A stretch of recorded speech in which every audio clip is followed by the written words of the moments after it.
Hello students, तो आज हम लोग पढ़ने जा रहे हैं elementary transformation of a matrix. Video start करने से पहले जो स्टूडेंट्स हमारे चैनल को पहली बार देख रहे हो चैनल को सब्सक्राइब कर लीजिए और लेटेस्ट अपडेट्स के लिए बेल आइकन को प्रेस कर लीजिए। चलते हैं आज के टॉपिक पर, that is elementary transformation of a matrix. तो बेसिकली एलिमेंट्री ट्रांसफॉर्मेशन होती क्या, ये चीज़ें आपने 12th क्लास में ही पढ़ी है, पर क्योंकि हम लोग यहाँ पर भी यूज़ करेंगे इसका, इसलिए आपका जानना बहुत ज़रूरी है, क्योंकि कुछ बच्चों ने भूल भी गए होंगे और याद भी नहीं होगा। तो let's start. The first property है इसकी एलिमेंट्री ट्रांसफॉर्मेशन में, the interchange of any two rows और कॉलम्स। मतलब आप किसी दो रो को या दो कॉलम को आपस में इंटरचेंज कर सकते हैं। तो ये आपका पहला एलिमेंट्री ट्रांसफॉर्मेशन है। R I is interchange to R J, so this is the notation for interchanging. R I से आर जे को चेंज कर रहे हैं, या फिर आप सी आई को सी जे से चेंज कर सकते हैं। मतलब आईएथ रो को जेथ रो से चेंज कर सकते हैं, या फिर आईएथ कॉलम को जेथ कॉलम से। मतलब interchange of any two rows और कॉलम्स वो आप कर सकते हैं। सो ये क्या है, आपका एलिमेंट्री ट्रांसफॉर्मेशन है पहला। सेकंड एलिमेंट्री ट्रांसफॉर्मेशन क्या है, the multiplication of any row और column by a non zero number.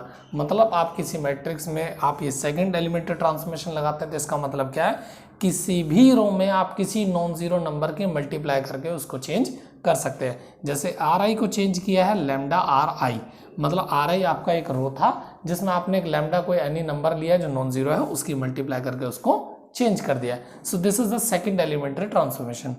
Third elementary transformation का इन दोनों का जोड़, एडिशन।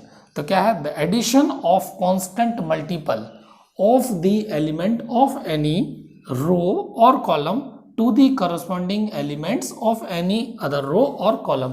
कहने का मतलब ये है कि किसी रो को आप चेंज कैसे कर सकते हैं, उस रो को लेकर प्लस एक सेकंड रो में कुछ कांस्टेंट मल्टीप्लाई करके दोनों को ऐड करके भी लिख सकते हैं। इन सब एलिमेंट्री ट्रांसफॉर्मेशन का यूज़ आपने जब इन्वर्स निकाला होगा तो बहुत यूज़ किया होगा, राइट।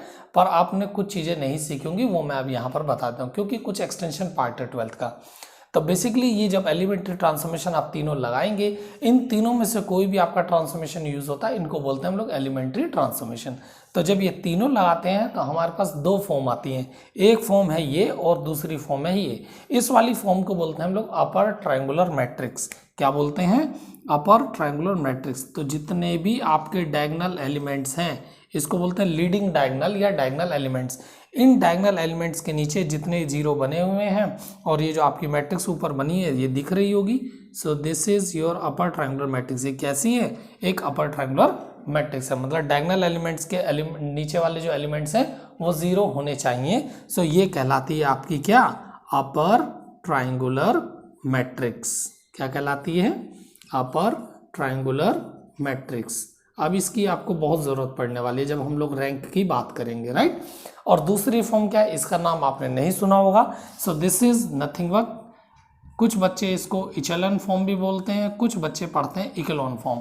तो ये मैंने आप पर छोड़ दिया कि आप इसको इचेलॉन पढ़ेंगे कि इक्लोन पढ़ेंगे। सो this is echelon form of matrix.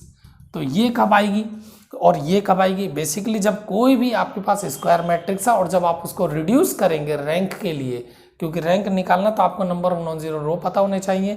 तो जब एलिमेंट्री ट्रांसफॉर्मेशन लगाएंगे तो या तो आपके पास में ये फॉर्म होगी। तो ये फॉर्म कब आएगी, जब आपके पास में स्क्वायर मैट्रिक्स होगी, राइट। मतलब 3x3 4x4, तो आपको अपर ट्रायंगुलर मैट्रिक्स देखने को मिलेगी। पर जब आपका ऑर्डर सेम नहीं होगा, मतलब नॉन स्क्वायर मैट्रिक्स m/n हो गया, जहां number of row number of column के इक्वल नहीं होंगे। फॉर एग्जांपल 1 2 3 4, ये 4 रो है आपके पास में, कॉलम कितना है 1 2 3 4 5 6। सो दिस इज 4/6 मैट्रिक्स। तो अगर मैं इसकी बात करूं तो यहां से जब भी आप निकालें तो अपर ट्रायंगुलर मैट्रिक्स नहीं मिलेगी, यहां से क्या मिलेगी आपको, इक्लोन फॉर्म या इचेलॉन फॉर्म, ये बोलते हैं इसको, ठीक है। बेसिकली इसमें करना क्या होता है और इसमें करना, तो दोनों में काम बिल्कुल सेम है। पहले एलिमेंट को जैसे आप लोग इन्वर्स निकालते थे, बस थोड़ा सा इसमें अलग है। पहला एलिमेंट 1 बनाएंगे, उसके बाद के जितने भी एलिमेंट्स हैं सबको 0 बनाएंगे। फिर उसके बाद में सेकंड A22 एलिमेंट जो आपका होगा उसको आपको 1 बनाना होगा और उसके नीचे जितने भी एलिमेंट्स होंगे उन सबको 0 बनाएंगे, राइट। अब ऐसा भी हो सकता है कि यहाँ भी 0 मिल जाए, राइट। तो जो भी इसकी स्टार्टिंग वैल्यू होगी जहां पर भी होगा, अगर ये 1 नहीं है तो इसको भी 1 बनाना है। सेम यहाँ पर अगर ये भी 1 नहीं है तो इसको भी 1 बनाना है। ये हमने इन्वर्स में बहुत अच्छे से सीखा है कि अगर ये 1 नहीं है तो या तो आप जितना एलिमेंट लिखा है उतने से डिवाइड कर दें या फिर नीचे वाले रो की हेल्प ले सकते हैं। अगर यहाँ 1 बन गया और इसके नीचे के एलिमेंट 0 बन चुके हैं और इसको 1 बनाना है तो आपके लिए बस एक चीज़ छोटी सीखनी है, इसके ऊपर वाले रो की हेल्प नहीं लेंगे आप, क्योंकि जैसे आपने ऊपर वाले रो की हेल्प ली आपका ये वाला एलिमेंट बिगड़ जाएगा। ठीक है, तो आपको क्या करना है, अगर इसको 1 बनाना है या तो नीचे वाले रो की हेल्प ले लीजिए या फिर इसके साइड में जितने कॉलम्स हैं उसकी हेल्प ले सकते हैं, तो तब 1 बन जाएगा। और नहीं तो ब्रह्मास्त्र आपके पास में है, जितना एलिमेंट लिखा है उतने एलिमेंट से डिवाइड कर दीजिए तो भी यहाँ पर 1 बन जाएगा। ये कब, जब 1 नहीं होगा तब। उसके बाद में जब यहाँ आएंगे, मान लीजिए यहाँ कोई नॉन जीरो एलिमेंट रहा तो इसको 1 बनाएंगे। 1 बनाने का तरीका वही, ऊपर नहीं जाएंगे, इसके नीचे से हेल्प लेंगे तब इसकी 1 बनाएंगे, या फिर आप राइट साइड के कॉलम्स की हेल्प ले सकते हैं इसको 1 बनाने के लिए। ना तो इसके लेफ्ट में जाएंगे और ना इसके ऊपर, क्योंकि जैसे आप लेफ्ट में गए या ऊपर चले गए तो आपके ये पीछे के एलिमेंट सब बिगड़ने स्टार्ट हो जाएंगे। राइट, तो ये चीज़ें आपको समझनी होंगी अच्छे से। जिनको पहले इन्वर्स नहीं समझ में आया था वो भी अब समझ में आ जाएगा कि कैसे निकालते हैं। तो ये बिल्कुल यूनिक स्टेप्स हैं, ऐसे ही करेंगे और फिर देखेंगे कि नीचे 0 आती है कि नहीं आती है। तो ऐसे करते चलेंगे। मोटिव क्या है अपना, पहला एलिमेंट 1 बनाएंगे उसके बाद 0, फिर सेकंड एलिमेंट A22 एलिमेंट को उसको 1 बनाएंगे उसके नीचे के 0, फिर A33 अगर 1 नहीं है तो उसको 1 बनाएंगे उसके नीचे 0, और यदि ऑलरेडी 0 है तो उसके आगे जाएंगे। सो ये प्रोसेस जब तक चलेगा जब तक कि आपके नॉन जीरो रो ना मिल जाए। ठीक है, तो इन सिचुएशन से हम लोग क्या निकाल लेंगे, आपका रैंक निकल आएगा। अब कैसे निकलेगा रैंक वो मैं आपको अब क्वेश्चन लेके बता देता हूं। ठीक है, सो स्टूडेंट्स ये मैंने क्वेश्चन लिया पहला कि इसमें आपको क्या निकालना है, रैंक निकालना है। So determine the rank of the matrix, तो इस मैट्रिक्स के आपको रैंक पता करने हैं। तो कैसे करेंगे, क्योंकि इसका साइज छोटा है, 3x3 की मैट्रिक्स है, 3 ऑर्डर की मैट्रिक्स है, तो हम लोग इसको बाय डेफिनेशन ही सॉल्व कर लेंगे। तो कैसे करेंगे, so let A equals to, क्योंकि एलिमेंट्री ट्रांसफॉर्मेशन की जरूरत जब पड़ेगी जब आपके मैट्रिक्स का साइज बड़ा होगा। 1 4 5 2 6 8 3 7 22। So this is the matrix. मैंने डिनोट किया let A equal to this. अब इसका मैट्रिक्स का रैंक कैसे निकालेंगे, तो रैंक निकालने का तरीका वही कि आपको डेफिनेशन याद होनी चाहिए कि इसका अगर रैंक R होगा कब, when it has at least 1 non zero minor of order R। तो जितना इसका ऑर्डर है, पहले इसके मैक्सिमम ऑर्डर पर बात करेंगे। तो इसका ऑर्डर है, आपको दिख रहा है 3 ऑर्डर है, इसका 3 ऑर्डर की मैट्रिक्स दी है, तो इसका मतलब इसका जो रैंक है वो 3 से तो ज़्यादा नहीं हो सकता, पहली चीज़। तो अब बात कर लेते हैं रैंक 3 इसका कब हो सकता है। तो इसके माइनर की बात कर लेते हैं। Third order minor of A। तो क्योंकि इसका मैक्सिमम ऑर्डर ही 3 है तो इससे आपका कुछ रो डिलीट नहीं करने ना कुछ कॉलम, तो 3 ऑर्डर का माइनर बेसिकली क्या हो जाएगा, इसका खुद का डिटर्मिनेंट। इसका मतलब आपको इसका क्या निकालना पड़ेगा, डिटर्मिनेंट निकालना पड़ेगा। राइट, अगर मैं 2 ऑर्डर की बात करता तो ज़रूर आपको इसमें से किसी पर्टिकुलर एलिमेंट के लिए आपको माइनर निकालना पड़ता, पर क्योंकि इसका मैक्सिमम ऑर्डर 3 है तो हम लोग जब भी माइनर की बात करेंगे उसके मैक्सिमम ऑर्डर से स्टार्ट करेंगे, क्योंकि होने को तो 1 भी हो सकता, 2 भी हो सकता, तो ऐसे कैसे चेक करेंगे। तो मैक्सिमम ऑर्डर से लेके चलेंगे और रिड्यूक्शन ऑर्डर में, डिक्रीजिंग ऑर्डर में हम लोग बात करते चलेंगे। ठीक है, कल को ये मत कहने लगा सर 2.5 रैंक होगा, ऐसा नहीं होता, हमेशा एक नेचुरल नंबर ही रैंक होता है इसका। राइट, तो अब बात करते हैं इसके डिटरमिनेंट। तो डिटरमिनेंट ओपन करना आप लोग सब जानते ही हैं, तो कैसे निकल जाएगा, 1 इंटू इस रो को हटाइए, इस कॉलम को हटाइए, इस रो को हटाइए, सीधा इसकी मल्टीप्लाई कर दीजिए। सो 6 2 12, 6 2 12 और 1 13, तो दैट इज 132 माइनस इसकी इसके साथ, तो 7 8 56। राइट, इसको लेंगे 4 को तो एक माइनस साइन लगाएंगे, इसके करस्पॉन्डिंग कॉलम हटाइए और इसके करस्पॉन्डिंग रो हटा दीजिए, तो इसकी इसके साथ मल्टीप्लाई, तो 222 मतलब 44।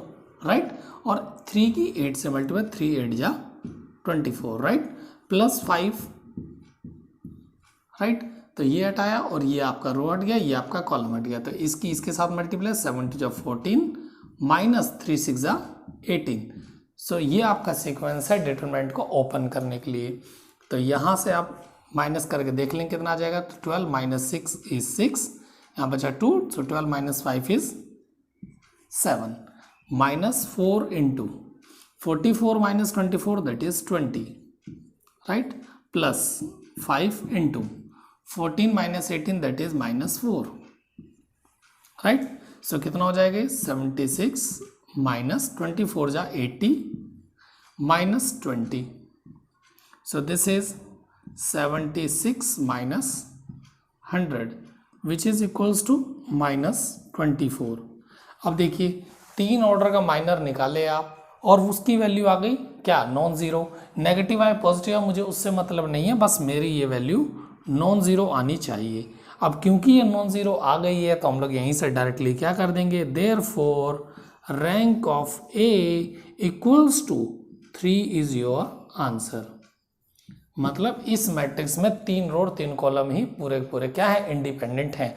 हाँ, अगर ये 0 आ जाता, सपोज अगर 0 आता तो हम लोग कहते हैं यहाँ पर rank of A is not equals to 3, ये भी कह सकते थे। और क्या कह सकते थे, rank of A is less than 3, दोनों चीज़ हम लोग ये लिख सकते थे। ये कब लिखते, अगर आपका ये डिटरमिनेंट 0 आता तब हम लोग ये चीज़ लिख सकते थे, राइट। और जब जब हमारे मैट्रिक्स का साइज बड़ा होगा तब तब हमें ज़रूरत पड़ेगी एलिमेंट्री ट्रांसफॉर्मेशन की। हम लगा तो इसमें भी सकते हैं, कोई दिक्कत नहीं है, ठीक है। साइज क्योंकि छोटा था इसलिए मैंने डायरेक्टली डिटरमिनेंट की बात कर ली।